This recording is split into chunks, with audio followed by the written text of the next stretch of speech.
ചപ്പാത്തി ഉണ്ടാക്കുന്ന കുരങ്ങോ? ആരും ഞെട്ടണ്ട. ചപ്പാത്തി ഉണ്ടാക്കാനും മുറ്റമടിക്കാനും പാത്രം കഴുകാനും എല്ലാം അറിയുന്ന ഒരു കുരങ്ങ് യുപിയിലുണ്ട്. ഉത്തർപ്രദേശിലെ റായ്ബറയിലുള്ള ഒരു കുരങ്ങാണ് ഓടി നടന്ന് വീട്ടുജോലികളെല്ലാം ചെയ്യുന്നത്. കർഷകനായ വിശ്വനാഥിൻ്റെ കുടുംബത്തിലെ ഒരു അംഗമാണ് റാണി എന്ന കുരങ്ങ്.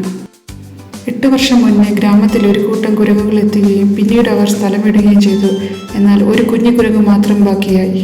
വിശ്വനാഥിൻ്റെ ഭാര്യ കുരങ്ങിന് റാണി എന്ന പേര് നൽകി വളർത്താൻ തീരുമാനിച്ചു. വിശ്വനാഥിൻ്റെ ഭാര്യ ചില വീട്ടുജോലികൾ ചെയ്യാൻ റാണി കുരങ്ങിനെ പഠിപ്പിച്ചു. ദിവസങ്ങൾ പിന്നിട്ടതോടെ ചപ്പാത്തി പരത്താനും മുറ്റമടിക്കാനും പാത്രം കഴുകാനും എല്ലാം റാണി കുരങ്ങ് പഠിച്ചു കഴിഞ്ഞു. വിശ്രമ സമയം റാണി കുരങ്ങ് വീട്ടുകാരുടെ ഫോണിൽ റീൽസ് വീഡിയോയും കാണും. വിശ്വനാഥിൻ്റെ മകൻ ആകാശാണ് റാണി കുരങ്ങിൻ്റെ അപൂർവ കഴിവുകളെ പുറംലോകത്തേക്ക് എത്തിച്ചത്.